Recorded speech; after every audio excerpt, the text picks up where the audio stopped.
सच कहा जाए तो जीवन उतार चढ़ाव से भरा है। यह सिर्फ आपके साथ होने वाली घटना ही नहीं, बल्कि यह ऐसी घटना है जो सभी के जीवन में घट रही है। और यह कोई नई घटना भी नहीं है। मानव उत्पत्ति से लेकर आज तक परेशानियां व समस्याएं इंसान के जीवन का हिस्सा बनी हुई है।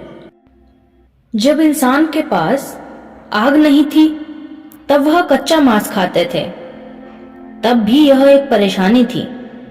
रहने के लिए घर बनाने की समझ नहीं थी, वह भी एक परेशानी थी। उनके पास खेत नहीं थे, अनाज नहीं था, खेती के लिए औजार नहीं थे, कपड़े नहीं थे, कुछ भी नहीं था। वह तब भी परेशान थे। और आज यह सारी चीजें हमारे पास है, हम तब भी परेशान हैं। भी धर्मों ने दैनिक समस्याओं को हल करने का तरीका दिया है। न जाने कितने संत, महात्मा, वैज्ञानिक, दार्शनिकों ने लोगों के जीवन से परेशानियों को दूर करने के तरीके बताए, सुझाव दिए, आविष्कार किए, फिर भी परेशानियों का अंत नहीं हुआ। क्यों? क्या आपके दिमाग में ये बातें नहीं आती कि आखिर क्यों परेशानियां हमारे जीवन का हिस्सा बनी रहती हैं? क्या आपने कभी सोचा है, जिस संत महात्मा ने परेशानियों को दूर करने के तरीके बताए हैं, क्या वह लोगों की तकलीफों से दुखी नहीं हुए होंगे? जिन दार्शनिकों ने सुझाव दिए हैं, क्या वह सुझाव को ढूंढने में परेशान नहीं हुए होंगे? परेशानियां उतनी बुरी नहीं है जितनी बुराई हमें उसमें दिखाई देती है, क्योंकि परेशानियां ही हमें बेहतर जीवन के लिए प्रेरित करती है।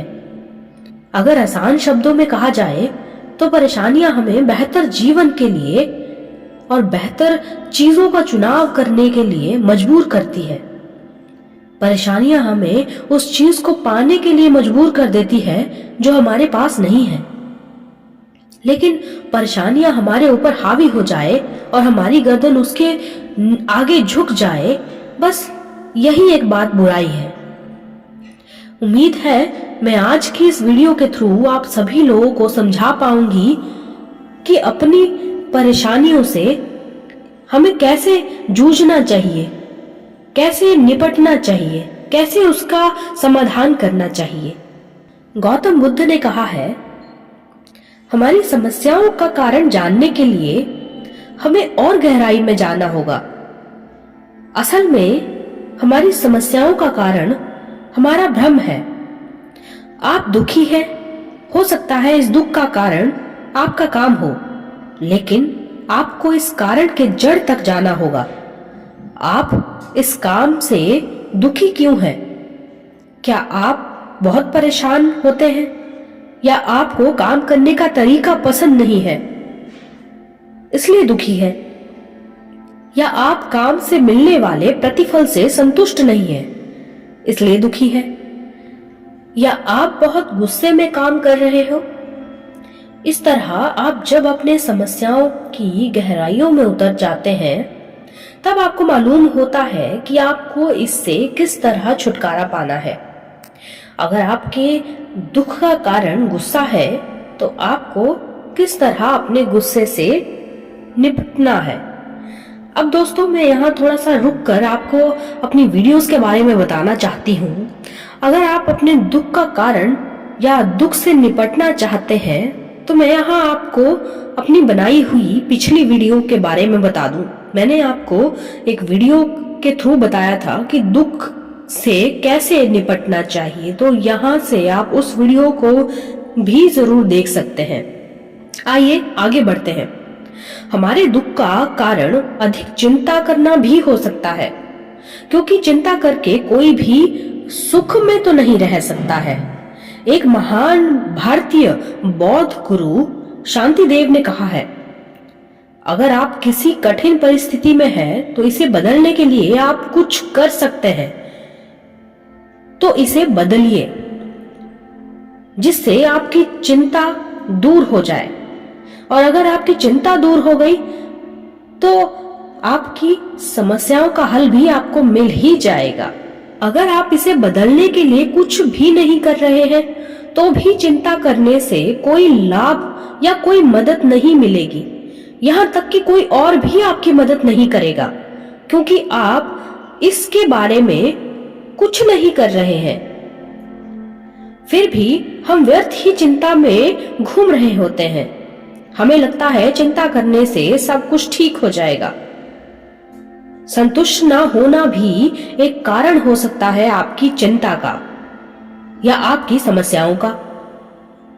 हम अपना पसंदीदा भोजन एक बार खाकर खुश नहीं हैं, लेकिन जब हम इसे बार बार और अधिक मात्रा में खाना चाहते हैं तब यह हमारे पेट में दर्द करना शुरू कर देता है। हम खुशी की वास्तविकता के बारे में थोड़ा भ्रमित से रहते हैं। दोस्तों, यहाँ मैं आपको असल जीवन में घटने वाली घटनाओं के बारे में बताने वाली हूँ। जब भी हम कुछ चीज या तो बिल्कुल ही नहीं पाते हैं या फिर ज्यादा पा लेते हैं, दोनों ही चीजें हमारे लिए चिंताओं का कारण बनती है। लेकिन हमें इस चीज से कुछ ना कुछ सीखना चाहिए। और दूसरी चीज, जो कोई भी लोग ये सोचते हैं कि हमारी चिंताओं का सामना या हमारी चिंता का जो प्रॉब्लम्स का जो सलूशन है वो कोई और हमें निकाल कर देगा, ऐसा बिल्कुल नहीं होता है। किसी की भी प्रॉब्लम का सलूशन कोई और इंसान कभी नहीं देता है। हमारी प्रॉब्लम्स के सलूशन हमें खुद निकालने होते हैं, हमें खुद उन पर वर्क करना होता है। चलिए आगे बढ़ते हैं।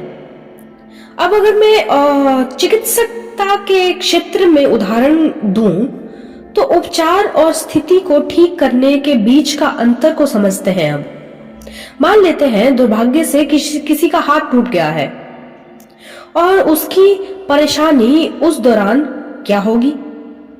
क्या हाथ टूटना उसकी परेशानी होगी या उसकी परेशानी उस हाथ के टूटने के बाद होने वाला दर्द होगी? लेकिन दर्द निवारक दवाइयां केवल लक्षणों को दूर करेंगी। टूटी हड्डी जो समस्या का मूल कारण है उसे ठीक करने में अलग तरह के उपचारों की जरूरत होती है। जब हमारे जीवन में कोई परेशानी आती है तब हम सीधे लक्षणों का इलाज करने के लिए कूद पड़ते हैं। हम यहाँ समझने के लिए रुकते ही नहीं है कि समस्या का असल कारण क्या है। हम समस्या की गहराइयों में जाते ही नहीं है। अगर हम सिर्फ समस्या के लक्षण का इलाज करते रहेंगे तो निश्चित रूप में समस्या दोबारा वापस आ जाएगी और इसे बार बार ठीक करना होगा।